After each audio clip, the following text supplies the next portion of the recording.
Sunday ആയിട്ട് എന്താ പരിപാടി? അപ്പം ഞാനിവിടെ പാസ്ത ഉണ്ടാക്കാനുള്ള ഒരു തയ്യാറെടുപ്പിലാണ്. ഒരു വീഡിയോ കണ്ടു. അപ്പോൾ അതിൻ്റെ ആ റെഡ് സോസും ആ പാസ്തയൊക്കെ കൂടിയിട്ട് ഇങ്ങനെ മാക്രോണി എന്നൊക്കെ പറയില്ലേ സാധനം കഴിക്കാൻ വേണ്ടിയിട്ട് ഒരാഗ്രഹം. ഇന്ന് എൻ്റെ ചീറ്റ് ഡേ ആണ്. വീക്കിൽ നമ്മളൊരു 6 days ഒക്കെ കറക്റ്റ് ഡയറ്റും എക്സസൈസൊക്കെ പിടിച്ച് എക്സസൈസ് ഒന്നും ചെയ്യണം, എന്നാലും ഫുഡിൽ നമുക്ക് ചെറിയൊരു കള്ളം കാണിക്കാനുള്ള ഒരു ദിവസമാണ് ചീറ്റ് ഡേ. അത് സൺഡേ ആണ് എനിക്ക്. അപ്പോൾ ചീറ്റ് ഡേ ആയതുകൊണ്ടും പാസ്ത കഴിക്കാനുള്ളൊരു ആഗ്രഹം വന്നതുകൊണ്ടും അത് ഉണ്ടാക്കുകയാണ്. അപ്പോൾ അതിൻ്റെ റെസിപ്പി എങ്ങനെയാണെന്നുള്ളത് കാണിക്കാം കേട്ടോ. അപ്പോൾ പാസ്ത ഉപ്പിട്ട് വേവിച്ചിട്ടുണ്ട്. ഇനി ഇതിലേക്കുള്ള സോസ് തയ്യാറാക്കലാണ് അടുത്ത പണി. ഓക്കെ, ഉപ്പിട്ട് വേവിച്ചതാണേ. ബട്ടർ ഇട്ടു,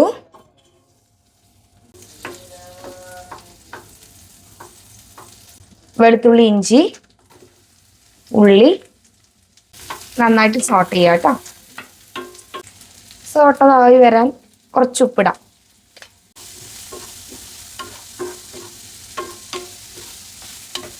ചില്ലി ഫ്ലേക്സ് ഇടാം.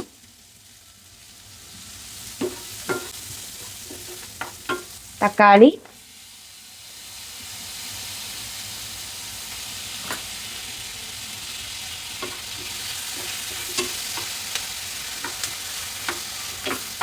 ഇതൊന്ന് വെന്തുടഞ്ഞ് വരണം കേട്ടോ. ഇതിലേക്ക് നമുക്ക് അല്പം മുളക് പൊടി ചേർക്കാം. കുരുമുളക് പൊടി,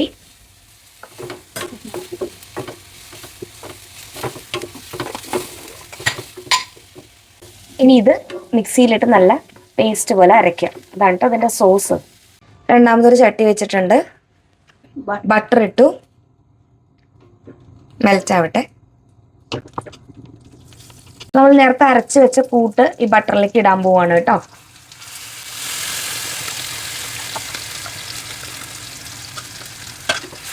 നന്നായിട്ട് ഒന്ന് ഇളക്കി യോജിപ്പിക്കാം.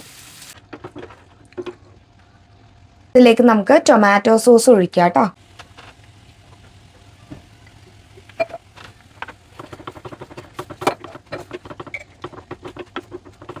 ക്രീം ചീസ് ആഡ് ചെയ്യാൻ പോവാണേ. ശരിക്കും ഇങ്ങനെ ഷ്രെഡഡ് ആയിട്ടുള്ള ചീസാണ് വേണ്ടത്, പക്ഷേ ഞങ്ങൾക്ക് കിട്ടിയില്ല. അപ്പോൾ ക്രീം ചീസ് എടുത്തു. എനിക്ക് ഒരാളുടെ സഹായം വേണം. ഇതാ ഞാൻ പാസ്ത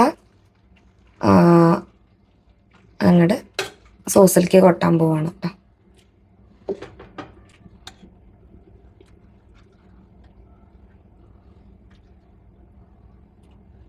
ഇളക്കി നമുക്ക് യോജിപ്പിക്കാം കേട്ടോ. അപ്പോൾ പാസ്ത റെഡി. ഇനി കഴിച്ചാൽ മതി. കഴിച്ചിട്ട് അഭിപ്രായം പറയാം. ഏട്ടാ കഴിച്ചു നോക്കിയിട്ട് അഭിപ്രായം പറയൂ.